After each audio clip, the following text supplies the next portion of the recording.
नमस्कार दोस्तों इस दुनिया से रुखसत कौन नहीं होता। इस दुनिया से हर किसी को जाना है, किसी को आज तो किसी को कल।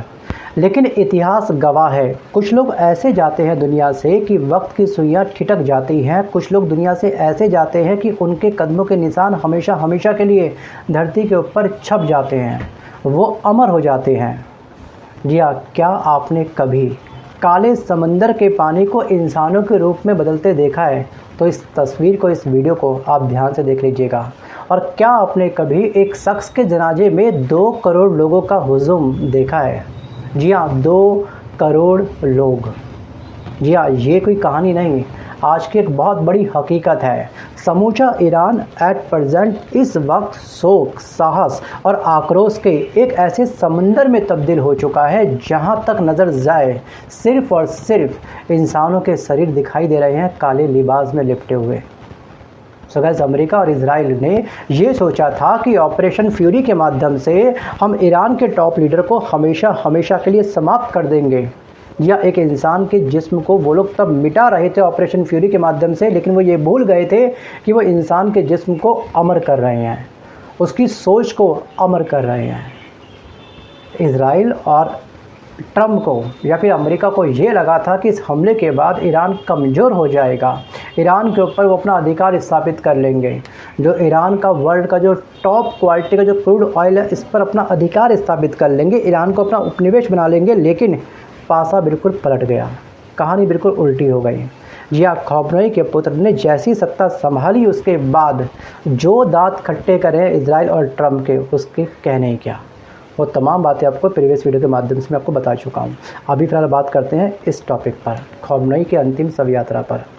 सो गाइस, तारीख आपको याद होगी, तारीख थी आपकी 28 फरवरी, जिस समय ऑपरेशन फ्यूरी चलाया गया था इजराइल और अमेरिका के द्वारा। इजराइल और अमेरिका ने एक बेहद सोची समझी और कायरतापूर्ण साजिश के तहत अयतुल्ला अली खौमेनी के ऊपर बॉम्बार्डिंग करी, मिसाइल अटैक किया, उनके ऊपर हमला किया और धोखे से उनकी जान ले ली। और उनके पार्थिव शरीर को, खौमेनी के पार्थिव के शरीर को ईरान की जनता के द्वारा, ईरान की सरकार के द्वारा 4 महीने तक पूरी तरह से सुरक्षित रखा गया। जी हाँ, 4 महीने तक। और फिर तारीख आई 3 जुलाई। 4 महीने बाद जब पहली बार खौमेनी का 9 फीट का ताबूत तेहरान के ग्रैंड मुसल्ला मैदान में पहुंचा, तो वहाँ 2 लाख से ज़्यादा लोग काले लिबास में कतारबद्ध खड़े थे। और माहौल ऐसा था, कुछ लोग सिसक रहे थे, कुछ दहाड़े मार मार के रो रहे थे, तो कुछ खामोशी के उस पाताल में डूब चुके थे जहां से सिर्फ आक्रोश की चिंगारी निकलती है।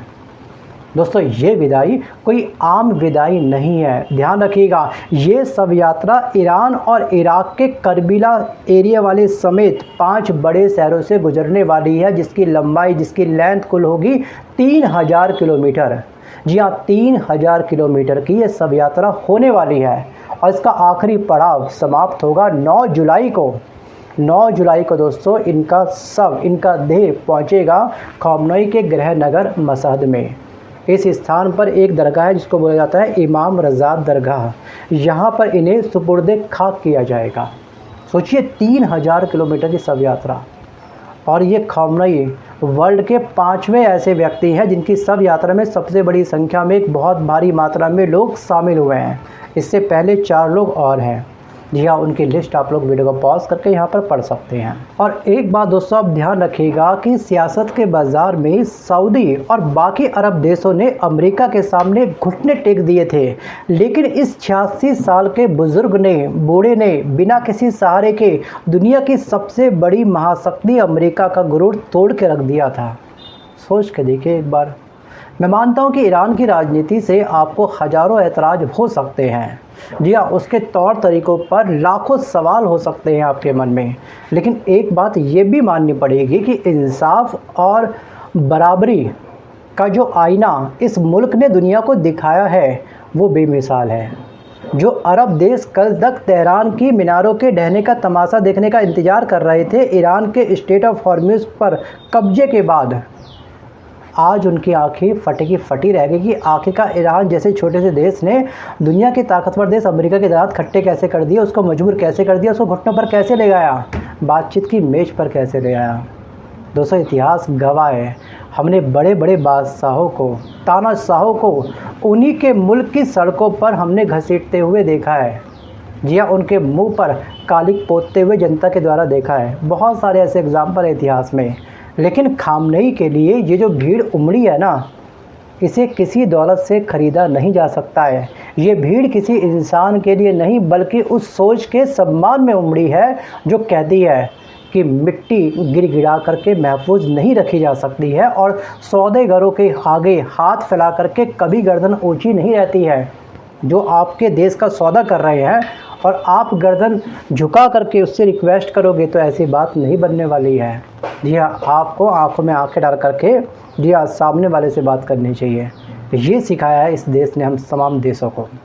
सोचिए, जब खामनेई के सलाहकारों ने उनसे कहा था ना कि आपकी जान को खतरा है, जब ऑपरेशन फ्री स्टार्ट होने वाला था 28 फरवरी से पहले, खामनेई को कहा गया था कि आप सुरक्षित बंकर में चले जाइए, आप ऐसे ओपन मीटिंग मत करो अपने ऑफिस के अंदर। तो जानते हो कि इनका जवाब क्या था खामनेई का? उन्होंने ये कहा था कि मुल्क के रहनुमा को इतना कायर नहीं होना चाहिए। शहादत आएगी तो उसे गहने की तरह हम सजाएंगे और रुखसत हो जाएंगे इस दुनिया से, ठीक है, लेकिन हम भागेंगे नहीं, हम छुपेंगे नहीं परिस्थितियों से। इतने बड़े शब्दों को बोलने के लिए एक बहुत बड़े कलेजे की आवश्यकता है। सगैर ईरान सिर्फ नक्शे पर खींची हुई लकीर नहीं है, ध्यान रखिएगा। ईरान एक रिवायत है जहां शहादत किसी खोखले राष्ट्रवाद का भाषण नहीं, बल्कि ज़िंदगी जीने का एक फ़लसफ़ा है। सोचिए, अमेरिका और इजराइल छाती पीट रहे हैं। वो सोच रहे थे कि खामनेई को हटा करके वो ईरान को अपनी कठपुतली बना लेंगे, जैसे वेनेजुएला में किया इन लोगों ने। वेनेजुएला के टॉप लीडर को इन्होंने क्या करा, वहाँ से किडनैप किया, वेनेजुएला पे अपना एक पपेट बैठा दिया है टॉप लीडर पर। अब जैसा अमेरिका बोलेगा वैसे वेनेजुएला का टॉप लीडर करने वाला है। यही सेम अप्लाई वो लोग ईरान के ऊपर करने वाले थे, लेकिन कहानी पलट गई। सोचिए, इस अंतिम यात्रा को ईरान ने अपनी ताकत और वैश्विक समर्थन, मतलब कि ग्लोबल सपोर्ट के प्रदर्शन में आज बदल दिया है और पूरी दुनिया को दिखा दिया है कि यहाँ की आवाम, यहाँ की जनता सरकार के साथ में है। और दोस्तों, ईरान को अपनी जनता का तो सपोर्ट मिल ही रहा है, लेकिन साथ ही साथ अन्य देशों का सपोर्ट भी मिल रहा है। सोचिए, इस जनाजे में दुनिया के करीब 100 देशों के प्रतिनिधि शामिल हुए हैं।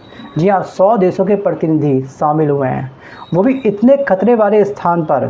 जी हाँ, ईरान के ऊपर कभी भी इजराइल कोई भी बम्बार्डिंग कर सकता है, मिसाइल अटैक कर सकता है, अमेरिका कोई भी मिसाइल अटैक कर सकता है, फिर भी 100 देशों के प्रतिनिधि अपनी जान की परवाह किए बिना इस अंतिम शव यात्रा में शामिल हो रहे हैं, खामनेई को अंतिम विदाई दे रहे हैं। खुद भारत की तरफ से बिहार के राज्यपाल सैयद अता हुसनैन और विदेश राज्य मंत्री पवित्रा मार्गेट वहां पर पहुंचे हैं। वहीं पर महबूबा मुफ्ती से लेकर के सलमान खुर्शीद तक पहुंच रहे हैं।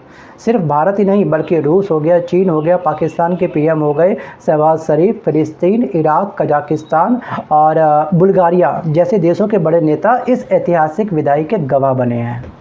और दोस्तों, कोम शहर के इमाम अयतुल्लाह मोहम्मद सईदी ने बिल्कुल ठीक कहा है इस मंजर को देखने के बाद, इस अंतिम विदाई के बाद, कि ये अंतिम यात्रा ईरान के लिए एक और बड़े जनमत संग्रह है। मतलब कि एक बहुत बड़ा रेफरेंडम है। साफ साफ दिखाई दे रहा है वैश्विक स्तर पर कि जनता कितने दिल से ईरान की सरकार के साथ में है। और ये जनसलाब दुनिया को चीख चीख करके बता रहा है कि विनाशकारी युद्ध के बावजूद ईरान की आवाम अपने नेतृत्व के साथ में चट्टान की तरह खड़ी हुई है। जी हाँ, ये शब्द है कोम शहर के इमाम अयतुल्लाह मोहम्मद सईदी के। और दोस्तों, वीडियो समाप्त करने से पहले बस इतना कहूँगा कि यहाँ के ईरान की माताओं ने अपने बच्चों से कहा है कि इन हवाओं को सलाम करो। ईरान में बहने वाली जो हवा है उसको आप सलाम करो बच्चों, क्योंकि इन हवाओं ने खामनेई के बदन को आखिरी बार छुआ है। जी हाँ, खामनेई इस दुनिया से चले गए हैं, लेकिन पीछे एक ऐसा तूफान छोड़ गए हैं जो महाशक्तियों के तख्त को हिलाता रहेगा। जो भी ईरान के ऊपर आंख उठाने का प्रयास करेगा वो एक बार नहीं बल्कि 100 बार सोचने पर मजबूर होगा। ये संदेश छोड़ करके गए हैं दोस्तों खामनेई।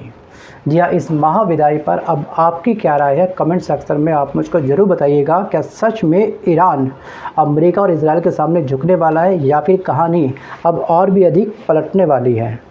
थिंक अबाउट इट, आपको क्या लगता है? सो गाइस, मंथन करिए, उसके बाद ही आप मुझे प्लीज़ कमेंट करना मत भूलिएगा। सो गाइस, आज के इस वीडियो में बस कर इतना ही।